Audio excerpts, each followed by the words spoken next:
Hello friends, இந்த வீடியோல நம்ம sources of administrative law அப்படிங்கறத பார்க்க போறோம். Sourcesங்க நமக்கு என்ன சொல்ல வருதுன்னா administrative lawனா என்னன்னு சொல்லி பார்த்தோம். அதோட objective and scope என்னன்னு பார்த்தோம்.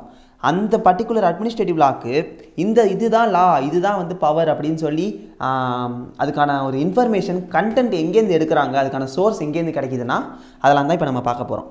First source, இம்பார்ட்டன்ட்டான source என்னன்னா Constitution of India. Constitution அப்படிங்கறத பத்தி நம்ம வந்து ஒரு லெசன் நிறைய படிச்சோம். அதுல ஃபர்ஸ்ட் என்ன அந்த கான்ஸ்டிடியூஷன் ஆஃப் இந்தியால இருந்து கிடைக்கிற இன்ஃபர்மேஷன் தான் வந்து ஒரு அட்மினிஸ்ட்ரேட்டிவ் லாவை ஃப்ரேம் பண்றதுக்கான பிரைமரி சோர்ஸ். இதுக்கு அப்புறமா தான் வேற நிறைய சோர்சஸ் பார்க்க போறோம். இதுல என்னென்ன பார்க்கறாங்க?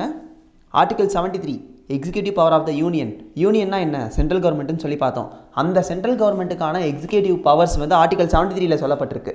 அந்த ஆர்டிகல் 73 வச்சு தான் வந்து அட்மினிஸ்ட்ரேட்டிவ் லால வந்து சென்ட்ரல் கவர்மெண்ட் ரிலேட்டடா இருக்கிற டெசிஷன்ஸ் ஃபுல்லா எடுக்கறாங்க. அடுத்து ஆர்டிகல் 62ங்கிறது என்னன்னா யூனியனுக்கு எப்படி 73யோ அதே மாதிரி ஸ்டேட்டுக்கு 62. சரி, ஸ்டேட் கவர்மெண்ட்டோட பவர்ஸ் என்னென்ன, அத்தாரிட்டிஸ் என்னென்னன்னு பார்த்துட்டு அந்த விஷயங்கள் வந்து ஆர்டிகல் 62ல சொல்லப்பட்டிருக்கும். அந்த ஆர்டிகல் 62வை பேஸ் பண்ணி தான் வந்து அடுத்த அட்மினிஸ்ட்ரேட்டிவ் லா வந்து ஸ்டேட் கவர்மெண்ட்டுக்கு ஃபார்ம் பண்ணியிருக்காங்க. No doctrine of separation of powers between central and state. Administrative law அப்படின்னு சொல்லி வந்துட்டாலே என்ன அர்த்தம்? சென்ட்ரல் கவர்மெண்ட் தனி, ஸ்டேட் கவர்மெண்ட் தனின்னு கிடையாது. போத் ஆர் கவர்மெண்ட்ஸுங்கிற ஒரு பேசிஸில் தான் வந்து அட்மினிஸ்ட்ரேட்டிவ் லாவே ஃபார்ம் பண்ணுறாங்க. ஸோ அட்மினிஸ்ட்ரேட்டிவ் லாவில் சொல்லப்படுற ஒரு விஷயம் வந்து இது வந்து சென்ட்ரல் கவர்மெண்ட்டுக்கு தான் அப்ளிகபிள், ஸ்டேட் கவர்மெண்ட்டுக்கு அப்ளிகபிள் இல்லை, அந்த மாதிரிலாம் கிடையாது. ரெண்டு பேருக்குமே காமன், ரெண்டு பேருக்குமே தான் அப்ளிகபிள். இது ஃபஸ்ட்டு ப்ரைமரி சோர்ஸ். அடுத்து ஆக்ட் அண்ட் ஸ்டாட்யூட்ஸ். ஆக்ட்னா என்ன? நம்ம நிறைய ஆக்ட் பார்த்துருப்போம். கம்பெனிஸ் ஆக்ட் 2013, அப்புறம் கான்ட்ராக்ட் ஆக்ட் 1872, அப்புறம் சேல் ஆஃப் குட்ஸ் ஆக்ட் 1930. இந்த மாதிரி நமக்கு நிறைய ஆக்ட் படிச்சிருப்போம். அந்த ஆக்டிலலாம் சொல்லப்படுற விஷயங்கள் இருக்கும்ல, ப்ரொவிஷன்ஸ்னு சொல்லி, அந்த ப்ரொவிஷன்ஸ் எல்லாம் வந்து ஃபாலோ பண்ணி அட்மினிஸ்ட்ரேட்டிவ் லா ஃப்ரேம் பண்ணுறாங்க. ஏன் அட்மினிஸ்ட்ரேட்டிவ் லா இந்த அளவுக்கு நமக்கு இம்பார்ட்டண்ட்டாக இருக்குன்னா, ஒரு நாட்டையே ஆள்றதே என்னது? அட்மினிஸ்ட்ரேஷன் தான். அந்த அட்மினிஸ்ட்ரேஷனுக்கான விஷயங்கள் வந்து எல்லா விதத்துலேருந்தும் வந்து சோர்ஸாக கிடைச்சாதான் ஒரு எஃபிஷியண்ட்டான அட்மினிஸ்ட்ரேட்டிவ் லா வந்து நம்மளால் ஃப்ரேம் பண்ண முடியும். அதுக்காண்டி தான் எல்லா விஷயத்தையும் எடுக்கிறாங்க. ஸோ ஆக்ட் எதுக்காண்டி எடுக்கிறாங்க? Maintain peace and order, tax collection, economic and social growth. ஒவ்வொரு விதமான ஆக்டிலேருந்து ஒவ்வொரு விதமான கண்டென்ட் எடுத்துக்கிட்டு, சோர்ஸ் எடுத்துக்கிட்டு அதுக்கு தகுந்த மாதிரி எல்லாத்தையும் பண்ணுறாங்க. டேக்ஸ் கலெக்ட் பண்ணுறதுக்கு income tax, GST, economic and social க்ரோத்துக்கு வந்து அதுக்கு தகுந்த மாதிரி விதவிதமான லா, பீஸ் அண்ட் ஆர்டர் வந்து டெவலப் பண்ணுறதுக்கு ஐபிசி, கிரிமினல் ப்ரொசீஜிங்ஸ், அந்த மாதிரி நிறையா லா வந்துக்கிட்டே இருக்கும். எல்லா ஆக்டையும் எடுத்துக்கிட்டு தான் வந்து அவங்க இந்த அட்மினிஸ்ட்ரேட்டிவ் லாவை வந்து ஃப்ரேம் பண்ணுறாங்க. Responsibilities of administration. ஸோ வந்து இந்த மாதிரி ஒரு இதெல்லாம் வந்து என்னது? பீஸ் அண்ட் ஆர்டர் மெயின்டைன் பண்ணுறது, டேக்ஸ் கலெக்ட் பண்ணுறது, எக்கனாமிக் அண்ட் சோஷியல் க்ரோத் எல்லாமே வந்து அட்மினிஸ்ட்ரேஷனோட ஒரு ரெஸ்பான்சிபிலிட்டி. அது மட்டும் இல்லாமல் மக்களுக்குள்ளேயோ இல்லை மக்களுக்கும் அத்தாரிட்டிக்குமோ இல்லை ரெண்டு அத்தாரிட்டிக்கு நடுவுலையோ வந்து ஏதாச்சும் ஒரு டிஸ்பியூட்ஸு, ப்ராப்ளம் ஏற்பட்டுச்சுன்னா அதை தீர்த்து வைக்கிறதுக்கான சோர்ஸ் யார்கிட்ட இருக்குதுன்னு கேட்டிங்கன்னா அதுவும் இந்த அட்மினிஸ்ட்ரேட்டிவ் லா தான். ஏன்னா இப்போ வந்து ஒரு ஸ்கூலுக்குள்ளே வந்து ரெண்டு பிள்ளைங்களுக்கு வந்து நடுவில் சண்டை நடக்குதுன்னா அதை வந்து பார்த்துக்கிறது வந்து வெளியாட்கள் பார்த்துக்கிறதுக்கு ரைட்ஸ் இருக்கா, இல்லை பேரண்ட்ஸ் தான் வந்து பார்த்துக்கிறதுக்கு ரைட்ஸ் இருக்கா? யார் பார்த்துக்கணும்? Administration is responsible for all the work inside the ஸ்கூல்னு சொல்லி கேள்விப்பட்டிருப்போம். அதே மாதிரி தான் இங்கே மக்களுக்குள்ளேயோ இல்லை மக்களுக்கும் அத்தாரிட்டிக்கும் ஏதோ ஒரு ப்ராப்ளம் ஏற்பட்டுச்சுன்னா அதை வந்து சால்வ் பண்ணி வைக்கிற அத்தாரிட்டி யார்கிட்ட இருக்குது? இந்த அட்மினிஸ்ட்ரேட்டிவ் லாவில் தான் இருக்குது. அடுத்து ordinance, administrative direction, notification, circular. ஆர்டினன்ஸ்னால் நம்ம என்னென்னு பார்த்துட்டோம். லெஜிஸ்லேஷன்ஸ், அந்த பார்லிமெண்ட்டு, ராஜ்யசபா, லோக்சபா வந்து ஹவுஸில் வந்து ஆக்டிவாக இல்லை, மெம்பர்ஸ் பத்தலைன்னா ஒரு இமீடியட்டாக ஒரு டெசிஷன் எடுக்கிறதுக்கு வந்து பிரசிடெண்ட்டை வந்து அவராக ஓனாக டெசிஷன் எடுக்கலான்னு சொல்லி நம்ம ஏற்கனவே கான்ஸ்டியூஷனில் படித்தோம்.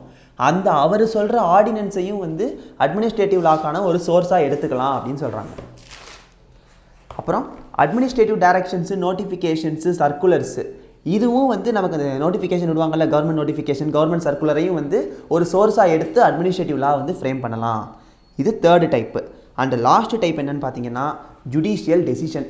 இதுதான் ரொம்ப ரொம்ப இம்பார்ட்டண்ட்டான ஒன்று. நம்ம நாட்டில் வந்து எல்லாமே தான் ஃபாலோ பண்ணுறோம். கான்ஸ்டியூஷனையும் ஃபாலோ பண்ணுறோம், ஆக்டையும் ஃபாலோ பண்ணுறோம், ஆர்டினன்ஸஸையும் ஃபாலோ பண்ணுறோம். பட் முக்கியமாக நடக்கிறது இந்த ஜுடிஷியல் டெசிஷன். ஒரு ப்ராப்ளம் அப்படின்னு வந்துட்டால் மக்கள் எங்கே போவோம்? கோர்ட்டுக்கு தான் போவோம். அந்த கோர்ட்டில் கொடுக்குற supreme court judgement, high court judgement, district court judgement, அதுதான் வந்து ஜுடிஷியல் டெசிஷன். ஜுடிஷியரி அப்படிங்கிறவர் யார்? ஒரு சிட்டிசனுக்கும் அட்மினிஸ்ட்ரேஷனுக்கும் வந்து நடுவில் வந்து ஒரு டிஸ்பியூட் ஏற்படுது, ரகலை ஏற்படுதுன்னா அதை தீர்த்து வச்சு டெசிஷன் சொல்கிறது யாருன்னு கேட்டால் அவர் தான் ஜுடிஷியரி. நம்ம இந்தியாவை பொறுத்த வரைக்கும் கான்ஸ்டியூஷனே எதை பேஸ் பண்ணி ரன் ஆகுதுன்னா சுப்ரீம் கோர்ட்டோட டெசிஷனை பேஸ் பண்ணி தான் ரன் ஆகுது. ஸோ சுப்ரீம் கோர்ட் தான் ஹையஸ்ட் அத்தாரிட்டி, அபெக்ஸ் அத்தாரிட்டின்னு சொல்லி பார்த்தோம். அந்த சுப்ரீம் கோர்ட்டோட ஜட்ஜ்மெண்ட் அண்ட் டெசிஷன்ஸை பேஸ் பண்ணி தான் நம்மளோட கான்ஸ்டியூஷனில் இருக்கிற எல்லா ரூல்ஸ் அண்ட் ரெகுலேஷன்ஸுமே எடுக்கிறாங்க. These court through judgments frame administrative law. இந்த கோர்ட் என்ன பண்ணுறாங்க, அவங்க வந்து கொடுக்குற ஒவ்வொரு கேஸுக்கான ஜட்மெண்ட் மூலமாக அட்மினிஸ்ட்ரேட்டிவ் லாவை ஃப்ரேம் பண்ணுறாங்க. விச் மீன்ஸ் என்ன அர்த்தம், ஒவ்வொரு ப்ராப்ளம் முடிஞ்சு கேஸுக்கான ரிசல்ட் வர்றப்ப அந்த ரிசல்ட் தான் இந்த கேஸுக்குன்னு சொல்லி முடிவாயிருச்சு. ஸோ அந்த ரிசல்ட் இருக்குது பார்த்தீங்களா, அதுதான் லான்னு சொல்லி அப்படியே அட்மினிஸ்ட்ரேட்டிவ் லாவில் பதிஞ்சிருவாங்க. அடுத்து இதே மாதிரி ஒரு கேஸ் வர்றப்ப என்ன பண்ணுவாங்க, இந்த அட்மினிஸ்ட்ரேட்டிவ் லாவை எடுத்து பார்க்குறப்ப ஏற்கனவே இந்த கேஸ்க்கு இந்த மாதிரி ஒன்று நடந்திருக்கு, ஸோ இதுதான் இந்த கேஸ்க்கு டெசிஷன் சொல்லி ஈஸியாக தீர்ப்பு கொடுத்துடலாம். அதுக்காண்டி தான் இந்த அட்மினிஸ்ட்ரேட்டிவ் லா ஃபார்ம் ஆகுது. அட்மினிஸ்ட்ரேட்டிவ் டிஸ்கிரிஷன் அப்படிங்கிறது என்னென்னா, இந்த அட்மினிஸ்ட்ரேட்டிவ் டிஸ்கிரிஷன் வந்து ஒரு கோர்ட் நம்ம கவர்மெண்ட்டில் கொடுக்குற ஒரு சின்ன ஒரு லூப் ஹோல் மாதிரி. என்னென்னா 100% ஸ்ட்ரிக்டாக வந்து யாராலையுமே இருக்க முடியாது. கரெக்டாக 100% ஸ்ட்ரிக்டாக இருக்க முடியுமா, நீ இப்படி பண்ணால் கண்டிப்பாக ஜெயில் அப்படிங்கிற மாதிரிலாம் எதுவுமே பண்ண முடியாது. அதனால தான் வந்து கவர்மெண்ட்லேயே என்ன சொல்லிட்டாங்கன்னா அட்மினிஸ்ட்ரேட்டிவ் டிஸ்கிரிஷன் ஒன்று எக்ஸசைஸ் பண்ணிட்டாங்க. இதுக்கு இது என்ன அர்த்தம்னா, சில அஃபீஷியல்ஸ் வந்து தேவைப்பட்டால் இந்த இடத்துல இந்த ஒரு ஸ்ட்ரிக்ட்னஸை நீ ஃபாலோ பண்ண தேவையில்லை அப்படின்னு சொல்கிறாங்க. எக்ஸாம்பிள்னு பார்த்தா ஃபாஸ்ட் டிரைவிங்க்கு ஃபைன் போடுறது. இப்போ நம்ம வந்து ஃபாஸ்ட்டாக வந்தால் ஃபைன் போடணும்னு சொல்கிறாங்க. பட் போலீஸஸ்லாம் என்ன ஃபைனாக போட்டுட்ருக்காங்க, எல்லா போலீஸும் எல்லாருக்குமே தெரியாது, நான் சொல்ல விரும்பலை, எல்லாருக்குமே தெரியும் என்ன பண்ணுறாங்க அப்படின்னு. அதுதான் வந்து இங்கே கொடுத்துருக்கிற அட்மினிஸ்ட்ரேட்டிவ் டிஸ்கிரிஷன். இது தப்புன்னு நான் சொல்ல மாட்டேன். ஏன்னா கவர்மெண்ட்லேயே என்ன சொல்லிட்டாங்க, அட்மினிஸ்ட்ரேட்டிவ் டிஸ்கிரிஷன்னா ஃப்ளெக்சிபிலிட்டி ஆஃப் எக்ஸசைசிங் ஜட்மெண்ட். ஃபாஸ்ட்டாக வந்தால் ஃபைன் போடணுங்கிறது ஜட்மெண்ட்டு. இப்போ இந்த கேஸில் போலீஸ்லாம் என்ன பண்ணுறாங்க, டிராஃபிக் போலீஸ்லாம் அந்த ஃபைனை வந்து நம்ம எக்ஸசைஸ் பண்ணாமல் வேறு விதமாக வந்து இது பண்ணிக்கிறாங்க. அதுக்கு பேர் தான் வந்து அட்மினிஸ்ட்ரேட்டிவ் டிஸ்கிரிஷன். பட் அதை வந்து ஜுடிஷியலாக யூஸ் பண்ணணும், ஒரு அத்தாரிட்டிக்கு மேலே வந்து நம்ம யூஸ் பண்ணிடக்கூடாது. சிம்பிளாக இந்த லைனை படிச்சிங்கன்னா உங்களுக்கு புரிஞ்சிடும் நான் சொல்ல வர விஷயம். It is necessary. எது நெசசரி, இந்த அட்மினிஸ்ட்ரேட்டிவ் டிஸ்கிரிஷனுங்கிறது necessary. Because it is impossible to lay down a rule for every conceivable eventually in day to day affairs. Day to day அஃபேர்ஸில் வந்து 1000 பேர் ஸ்பீடாக போவான், 1000 பேத்துக்குமே ஃபைன் போட்டு உட்காந்தா வேலை என்ன ஆகுறது, அதுதான் லாஜிக்கு. அதுதான் வந்து இந்த மாதிரி சொல்ல வராங்க. ஒவ்வொரு அஃபேர்ஸுக்கும் இந்த மாதிரி வந்து 100% ஸ்ட்ரிக்ட்னஸை ஃபாலோ பண்ணால் என்ன ஆகும்னு யோசிச்சுக்கோங்க. அதுக்காண்டி கொடுக்கப்பட்ட லூப் ஹோல் தான் வந்து அட்மினிஸ்ட்ரேட்டிவ் டிஸ்கிரிஷன். பட் அதே நேரத்தில் என்ன ஆகும், they are also prone to abuse. அதை வந்து அந்த போலீஸஸோ இல்லை அந்த பர்டிகுலர் அத்தாரிட்டியோ மிஸ்யூஸ் பண்ணுறதுக்கும் வாய்ப்பு இருக்குது. கவர்மெண்ட்லேயே இந்த மாதிரி ஒன்று கொடுத்துட்டாங்களே, அப்போ நம்ம அசால்ட்டாக பணம் சம்பாதிக்கலாம் போலன்னு சொல்லி இதையே சாக்கா வச்சு பணம் சம்பாதிக்க அனுபவிச்சிடக்கூடாது. அந்த டிஸ்கிரிஷனை வந்து ரைட் மேனரில் எக்ஸசைஸ் பண்ணுறாங்களா, கரெக்டாக எக்ஸசைஸ் பண்ணுறாங்களான்னு சொல்லி பார்க்க வேண்டியதும் வந்து கவர்மெண்ட் அத்தாரிட்டிஸோட வேலை. கவர்மெண்ட் அத்தாரிட்டியோட சுப்பீரியர் வேலை. கவர்மெண்ட் அத்தாரிட்டிஸ் கரெக்டாக பண்ணுறாங்களா இல்லையாங்கிறத வந்து அவங்களோட சுப்பீரியர் வந்து கண்காணிச்சிக்கிட்டே இருக்கணும், ஃப்ரீயாகவும் விட்டுறக்கூடாது. ஏன்னா because they are prone to abuse. அதை அப்யூஸ் பண்ணுறதுக்கும் வாய்ப்பு இல்லை. If it is exercised properly then public belief will get encourage. இதை கரெக்டாக இந்த அட்மினிஸ்ட்ரேட்டிவ் டிஸ்கிரிஷனை கரெக்டாக வந்து எக்ஸசைஸ் பண்ணிட்டாங்கன்னா பப்ளிக்கு எந்த ஒரு பாதிப்புமே இல்லாமல் நீட்டாக போய்கிட்டே இருக்கும். இதை மிஸ்யூஸ் பண்ணுறப்ப தான் ப்ராப்ளம்லாம் ஏற்படுது. And every supreme power should have it's equivalent check. இதுதான் ரொம்ப இம்பார்ட்டண்ட். சுப்ரீம் பவர்னு ஒன்று கொடுத்தாங்கன்னா அந்த சுப்ரீம் பவருக்கு ஏற்ற மாதிரி செக்கும் வைக்கணும்.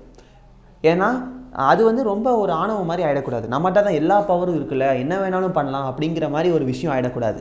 அதனால தான் எங்கெங்கெல்லாம் வந்து பவர் இருக்கோ அங்கெல்லாம் அதுக்கு ஈக்குவலண்ட்டான ஒரு செக் இருக்கணும்.